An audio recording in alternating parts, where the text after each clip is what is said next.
He walked out of a top-secret underground war zone with alien blood on his hands and a conviction that cost him everything. His name? Philipp Schneider, and what he revealed may be the most explosive secret never meant for your ears.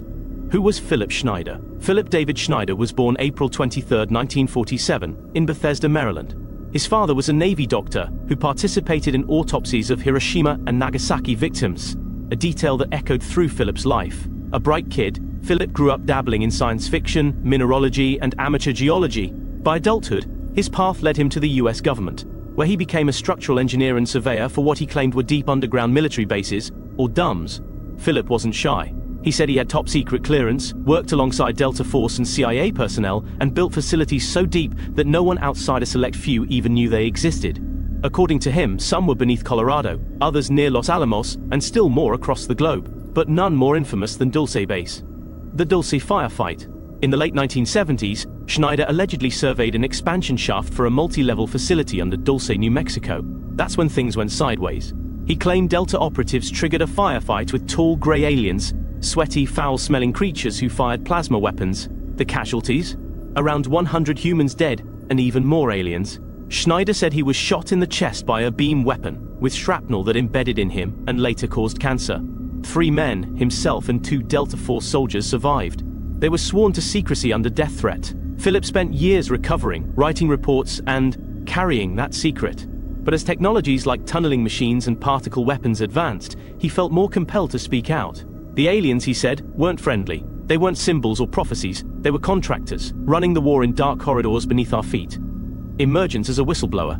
By the early 1990s, hemorrhaging health and frustrated by silence, Schneider began speaking publicly. He teamed up with ufologist Al Bielek in Seattle, and by 1993 he was touring expos, showing his scars, flashing filthy photographs, and documenting DUM levels from 7 to 21. His appearances were electrifying. At one expo, he produced an old radiation-damaged map of Dulce's levels. At another, he displayed bone fragments allegedly from alien skeletons. His chest wound, he said, was proof, and the tumor beneath it confirmed it. People called him paranoid, discredited, a conspiracy buff, but he refused to back down. Every lecture ended with a stark warning, "They'll come for me," doomed and isolated. Philipp's life took a brutal turn. He started sharing stories of harassment, break-ins, phone tapping, followed by black military helicopters circling his home. He pointed out physical implants under his skin, claiming the government was monitoring him. Friends say he seemed increasingly unstable and in pain, both physically and mentally. Legends say he tried suicide once, hesitated, and switched tactics. Instead, he decided to go out on his own terms, by exposing everything he could, publicly, fast. In late 1995, he scheduled a final lecture tour. He planned to lay it all out: DUMBs, alien technology, secret human experiments, interspecies warfare, military-industrial global control. He had files, contacts, and a stage. He said, "By the end of next year, people will pay attention, or I won't be here." Death in a landfill town. On January 17, 1996, in Vancouver, Washington, Philipp Schneider was found dead in his home, smothered by a rubber hose around his neck. Officially, doctors called it suicide, but multiple inconsistencies surfaced. Friends said he hated blood and hated phones, yet the cord was wrapped around the very device he used most. His fiancée said he feared he would be killed, not that he would kill himself. No note, no explanation, no surveillance footage. His cameras had been removed. His mother later claimed Philipp had an aura, as if he knew he wouldn't live long. Institutions that might have records of his top-secret clearances all denied his work existed. His medical scans disappeared. His girlfriend was barred from entering the apartment because the door had been changed. A deeper conspiracy? Skeptics argue that Philipp fabricated or exaggerated his claims. They say trauma, illness, combined with fringe obsession, could explain the blood, the scars, and the sensational stories. They note he never presented hard proof. No clear documents, no lab analyses, no witnesses willing to go public. But then why the elaborate death scene? Why the sudden disappearances of his notes, movies, and witnesses? Why did he hold patents for tunneling? They'd gone missing too, as did many cheap publications about DUMBs. Whatever you believe, this is not the story of a secretive engineer. It's the story of a man who dared to expose subterranean wars and vanished under suspicious circumstances. Philipp's legacy. Today, DUMBs are no longer just conspiracy fodder. Underground bases like Cheyenne Mountain and Mount Weather are confirmed. The US military trains for subterranean warfare. Reports suggest labs and tunnels run miles beneath our feet in multiple countries. Philipp Schneider was not the only witness claiming such things, but he was the most visible. His death sparked interest across conspiracy channels. Podcasts, documentaries, and blogs kept the story alive. In some circles, he's a martyr. In others, a tragic delusional figure. What remains true is that his death forced questions. What does it take to silence someone who knows too much? Why you should care? If he was fabricating, it means our world is hunger for dramatics. Shameful, but okay. But if he was telling the truth, well, that means global agencies operate beneath us in ways we can't even imagine. Alien blood, military hellscapes, secret wars. Whichever side you land on, it demands a question: are we living above a hidden battlefield? Philip's story demands that we pay attention, because if someone with his knowledge can vanish so thoroughly, what does that mean about us? Call to action. So here's the challenge: go deeper. Research the Dulce-based legend, watch his old lectures, judge them yourself, talk to people at expos, question every denial, document what you find. Hit subscribe for more intel like this, stories erased from textbooks, hidden under landfills and secret commands. What if I told you that beneath the surface of the UFO mystery lies a dark, disturbing truth, one that even most alien enthusiasts refuse to confront? Meet Dr. Carla Turner, a fearless woman who risked everything to expose the horrifying reality of alien encounters, and then vanished, leaving behind a legacy wrapped in shadows and silence. Dr. Carla Turner was not your average researcher. Unlike the friendly, sparkly-eyed contactees or the conspiracy theorists chasing government secrets, Carla took a different path. She was a trained medical professional, a critical thinker, and a relentless investigator who dared to tell the stories no one else would. Stories of alien abduction, but not the kind Hollywood glamorizes. These were tales of trauma, violation, and manipulation so chilling that they still send shivers through the UFO community. Born in the early 1950s, Carla's early life is shrouded in mystery, much like the phenomena she later explored. What is known is that she pursued a career in medicine, earning her doctorate and working in the medical field. But her life took a turn when she began to hear the stories, the harrowing accounts from supposed abductees who were not just missing time and weird dreams, but victims of real physical and psychological horror. They spoke of invasive procedures, mind control, and worse. Carla didn't dismiss these claims as delusions or fantasies. Instead, she dedicated her life to uncovering the truth behind the veil. Her groundbreaking work began in the 1990s, when she published her first book that shook the UFO research world to its core. The title alone was provocative. Into the Fringe. It wasn't just another alien abduction account. It was a comprehensive analysis of thousands of testimonies pointing to a sinister reality: aliens as cold, calculated predators who abducted, experimented on, and manipulated humans for their own mysterious purposes. This was a side of the alien phenomenon no one dared to publicize. Carla was laying bare a darkness lurking beneath the usual excitement and fascination. She argued that alien abductions were not random or benign, but systematic violations with ongoing consequences: physical injuries, psychological torture, and forced participation in genetic experiments. Carla revealed the terrifying details of alien implants that seemed designed to track and control their victims as well, as disturbing evidence suggesting that abductees were sometimes coerced into breeding programs or used as unwilling hosts for hybrid offspring. The horrifying nature of this work set her apart, earning her both fierce admirers and equally vocal critics. Her work quickly made her a target. Unlike most ufologists who tiptoed around the more uncomfortable narratives, Carla dug deeper, interviewing survivors who lived in fear and trauma, whose voices had been ignored or dismissed. She went beyond anecdote, documenting patterns, correlating medical symptoms, and challenging the popular notion of benevolent extraterrestrials. This was not science fiction. It was an investigation into real trauma, real horror, and the dark corners of human experience connected to the unknown. Carla Turner's next books, including The Alien Presence and Taken: Inside the Alien Human Abduction Agenda, expanded her work, reinforcing the grim picture she had painted. She didn't shy away from the most disturbing claims, including alleged government complicity and cover-ups. According to Carla, the alien abduction phenomenon intersected dangerously with secret military operations and shadowy government agencies. She asserted that some abductions were monitored, and that survivors who tried to expose the truth were silenced, through intimidation, harassment, and sometimes worse. And here's where the story darkens. In 1996, Carla Turner's health suddenly declined. She was diagnosed with cancer. Friends and followers speculated, some whispered, that her illness was no accident, that her relentless quest to expose the darkest truths about alien abductions and secret programs had put her in the crosshairs of powerful enemies. She passed away in 1997, at the age of 44, far too young, under circumstances that some consider suspicious. Her death left a void in the field of UFO research. Her unique voice silenced just as her work was gaining traction. Yet her books, lectures, and interviews continue to inspire researchers willing to peer into the darkest reaches of alien phenomena. Carla's story raises uncomfortable questions. How far will those in power go to suppress the truth? Are alien abductions just the stuff of wild imagination or part of a horrific ongoing program of manipulation and control? And if Carla Turner was silenced for telling the truth, how many others have suffered the same fate? Her legacy lives on in the countless survivors who still reach out, desperate to be heard, and in the growing movement of researchers who refuse to look away. Carla Turner was a pioneer of this shadowed frontier, a woman who dared to name the monsters hiding in the darkness and paid the ultimate price. So, next time you hear a story about aliens and abductions, remember her warning: not all visitors come in peace. Sometimes, the truth beneath the stars is far darker than fiction. If you want more deep dives into stories like Carla's, drop a comment below, hit that subscribe button, and ring the bell so you never miss the hidden truths lurking in the shadows. Because the most important question isn't whether we are alone, it's what horrors lie in wait, just beyond the edge of our sight. Imagine waking up one day knowing that everything you've been told, about your government, your history, even reality itself, is a lie. Imagine discovering secrets so dangerous that simply sharing them could put your life on the line. This is the story of William Milton Cooper, a man who dared to expose the hidden forces controlling the world and paid the ultimate price. William Milton Cooper was not just a conspiracy theorist or a wild-eyed prophet.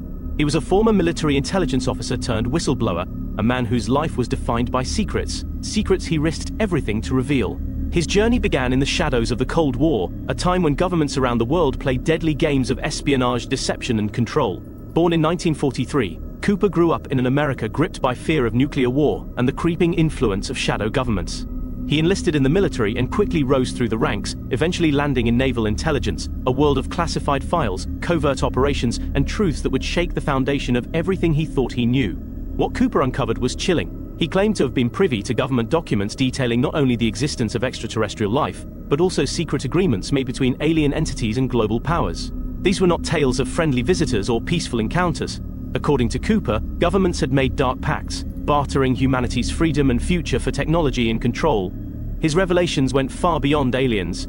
Cooper spoke of a new world order, a shadow government manipulating economies, orchestrating wars, and controlling every aspect of daily life. He warned of secret mind control programs, false flag operations, and a global surveillance state designed to enslave the human race.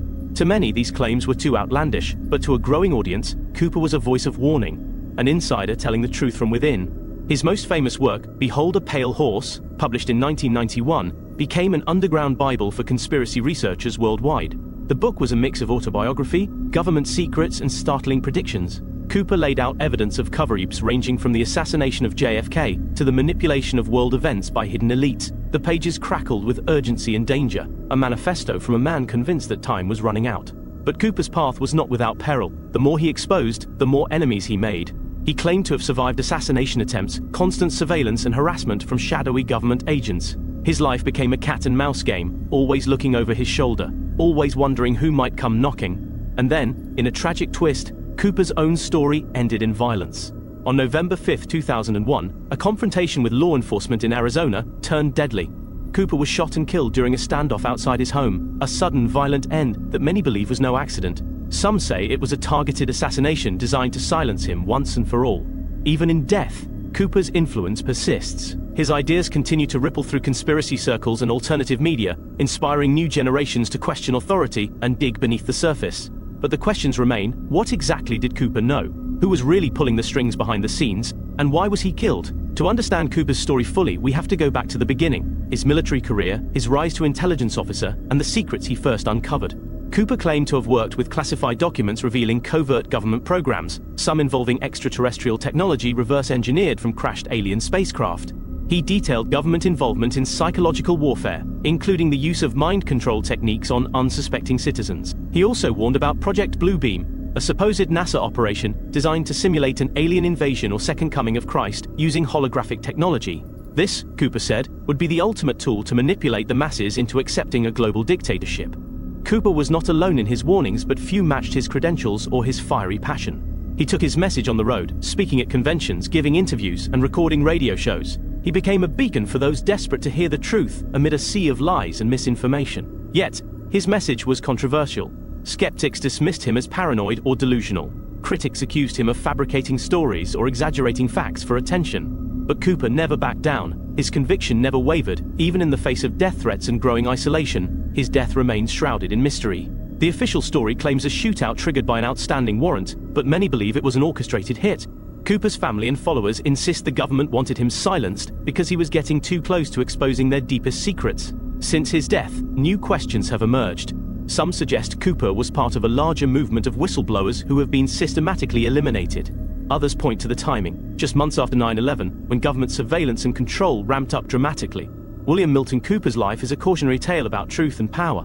He dared to pull back the curtain on a world most would rather not see, and paid with his life. Whether you believe every word he said or not, his story challenges us to question what lies beneath the surface of our reality. So the next time you hear whispers of shadow governments, secret alien deals, or hidden agendas, remember William Cooper, a man who lived in the eye of the storm, who fought against forces larger than himself, and who vanished under suspicious circumstances that still haunt us today. If you want to dive deeper into the darkest conspiracies and the stories behind those who dared to expose them, don't forget to like, subscribe, and ring the bell. There's a whole world of secrets out there, and you don't want to miss a single one.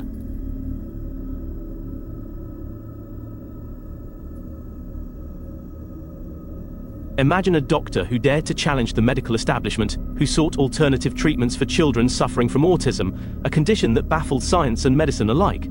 Imagine a man who walked the razor's edge between innovation and controversy, pushing boundaries and exposing uncomfortable truths about pharmaceutical influence and government control. Now imagine that same man disappearing under mysterious circumstances, leaving behind questions, whispers, and an enduring enigma. This is the story of Dr. Jeffrey Bradstreet. Dr. Jeffrey Bradstreet was no ordinary physician. A board-certified pediatrician with a doctorate in medicine, he specialized in integrative and alternative medicine, particularly focusing on autism and chronic inflammatory conditions in children. His approach was unconventional, even radical to some. He believed that autism was not just a static genetic disorder, but potentially a result of immune dysfunction, environmental toxins, and even vaccine injury.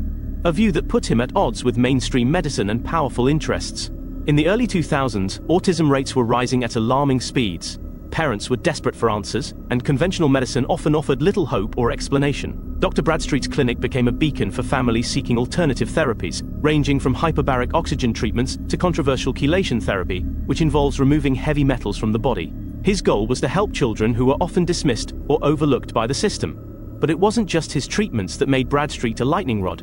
It was his willingness to expose what he saw as a dangerous collusion between pharmaceutical companies, government agencies, and medical authorities. He publicly questioned vaccine safety, argued that toxic exposures were being ignored, and suggested that a larger cover-up was underway to protect profits rather than children's health.